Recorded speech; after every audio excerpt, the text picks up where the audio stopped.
right? Loads of teaching all the time for every different group you can imagine: schools, police, fucking anything. And we get a lot of people coming to us saying, "I've been asked to teach in whatever country or blah blah, and I want to teach, but then the people that have asked me to teach say, we need to know that you're insured. We need to know you're qualified. Yeah, because the governments can't just employ some kid off the street. Yeah, because they don't know if he's qualified or not. He could be crap. He could have been training 2 months. I don't know. So they need to know. They need to have a system by which they can look at them and go, okay, this guy is qualified. So a proper qualification will enable all those people to then get that, and then when they are asked to teach, go, yeah, I am qualified. Here you go. I'm insured. I'm certified, and I'm endorsed by the founders. As good a qualification as you can get. And then they'll be able to teach.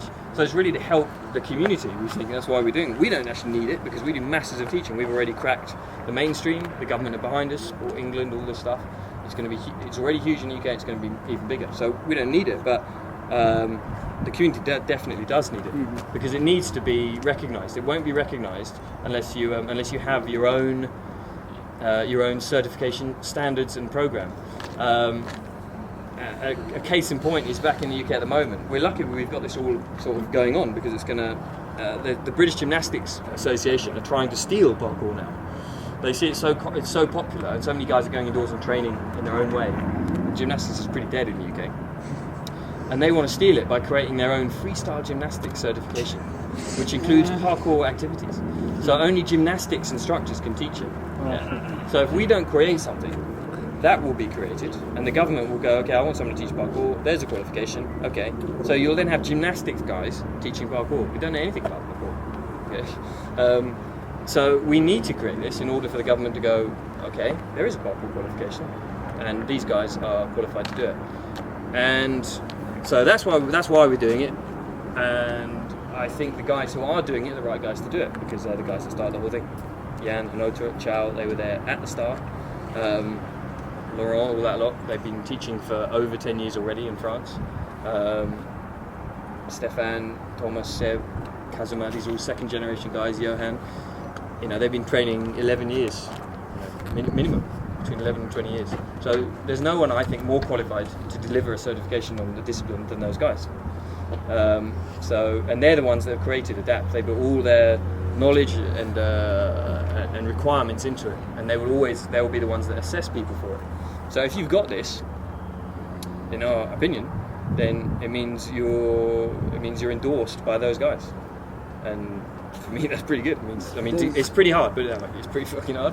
So if you get it, it means you're good, you're strong, you're fit, you're functional, you're technically capable, and you're a good teacher as well, which is the most important part of it. How much have you guys, along those lines, how much have you guys studied anatomy and physiology and that kind of thing? Because just from what you were talking about and some of the other American guys, why am I standing? That's physiology. I think it's important. It's important to study it. Yeah, a lot of our guys, Forrest his degrees were in sports science. He was a professional personal trainer. He was a national level footballer and a professional hurdler in France. So his background is as good as it gets in that stuff. Mm-hmm. A lot of the guys have a long background and have done a lot of study, research, either got qualifications in it or have just studied it a lot themselves in their own time, which is all useful. But that is useful stuff. But there is a difference. That is useful to have, and it's good to be able to break stuff down. But it's not as useful as the experiential knowledge from the guys who have done it all their lives, because you can get a lot of that kind of knowledge. That scientific knowledge is it's theoretical. A lot of guys talk about it and go, no, you have to do it like this, you have to do it like that. This is the best way. But they haven't trained 10 years in parkour, so they don't know what happens when you do that. Whereas the Yamakasi they have done 20 years in parkour, so they know what. And at the beginning, they weren't perfect. They did fucking crazy stuff. They just like everyone does when they want to begin. But they learned through all those mistakes. They learned, okay, this is not the right way to do it, and they refined their training and found the best way to do it. And that they learned that through experience, not through getting qualified as physiotherapists and all that stuff. They just learned through experience, and that's the best knowledge to have. So those training methods, sometimes they may seem to contradict modern science and all that, but modern science isn't always right. because you're more than just a machine. Modern science always looks at your body as a machine and says this muscle here does that and this does that, and you have to do it like that, otherwise but you're not that. You're more than a machine. Your body and your mind and your spirit and all that, it's all one thing, and all of them need to be trained together. You can't train one separately, so all of them need to be trained together, and it makes a huge difference thinking like that, rather than thinking of yourself as a machine. That mechanistic viewpoint should have gone out with Descartes hundreds of years ago. He was a bloody idiot. So with the media giving us so much attention and seeing parkour in commercials and movies, do you think this is a good representation of the discipline, or do you think seeing like the Mazda 10 car dash commercial, if this is like steering people in the wrong direction? Well, I haven't seen that one, but I think the media is a double-edged sword, and we've known that from the start. In that it raises, by doing media stuff, you raise the profile of the discipline. More people get into it. All of you wouldn't be doing parkour if you hadn't seen parkour in the media. So it raises the profile of the discipline, gets more people into it. But at the same time, it can give you the wrong impression. It can be done badly, and it can lead people to the point of view. Now you get some people now who think, I want to do parkour professionally. I want to get into the media and do it as a job, which is for us is absolutely wrong, and the totally wrong way to think and approach training. If you're not training for yourself and training for the love of the discipline, fucking quit, man. Okay, because you will not be doing it long if you're not training for those reasons. If you're training to make money or be in the media, you'll get bored of it. The media stuff eventually, trust me, we've done it for years. It gets very boring. It's very dull, and it's something we really don't like doing, but sometimes you have to do because it helps raise the profile and keeps the discipline moving along in that way. But it gets boring, it's dull, it's hard work, it's contrary to popular belief, it's not very well paid, you can't really make a career out of it. So I say never think of in terms like that. And that's the problem with the media, it's helped people, it's encouraged a whole wave of people now to think, I want to get into adverts and stuff. So they're training for completely wrong reasons. None of the guys who started the discipline had any notion that it would be in the media. Any notion there would be cameras there, ever. And for the first sort of 8-9 years of the training in France, they were vilified by authorities, and they were really hated by the French government on that. And they were a tiny group who trained alone and trained against all odds. People didn't watch them and clap and go, ooh, people fucking hated them. So they trained despite that, not because of the attention. They trained despite the attention.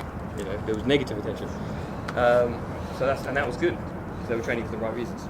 So I think, but I think the media stuff can be done. If it's done well, then it's okay. It can raise the profile, and but it needs to be. You need to know what you're doing to do that stuff. You need to be experienced at it, and you need to, because it can be very dangerous. You can push yourself too far when cameras are on you and things like that. You can ask too much of yourself, and people do get injured doing media work and all that. And it just takes away from. It's not the real thing. It's never the real thing. Do you think it'll inspire, say, like games like Mirror's Edge or the free running game? Will it inspire people to go out there and practice inappropriately? Or? Yeah, they can do. I think probably the problem. The game is more likely to get people on couches playing a game, but than out there doing it. But it's like, oh, cool! I'm free running. No, you're not. but it's games are cool, whatever, and it is cool, and maybe it will imply. And maybe it will get people out there. It's a good game. Do you ever train outside of an urban environment, mountains? Yeah. What's your favorite? What kind of stuff do you like to do? What kind of terrain? Yeah, all the time, man. And if you can, then you guys have got perfect opportunities to. So you should, yeah. Again, it wasn't born in. It wasn't born in the city, really. It was born in. It was born half and half. It was born in Sarcelles, a forest outside France, and in Évry and Bercy in Paris, which is a very urban area, very concrete. And it was the Yamak guys lived in both places, and so they kind of say the spirit was born in Sarcelles forest, and the discipline was born on the concrete. But both were really used a lot.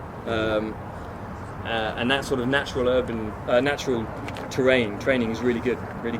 It's not the same as training on concrete. It's all organic, and the angles are different, and the footing's not secure and stable.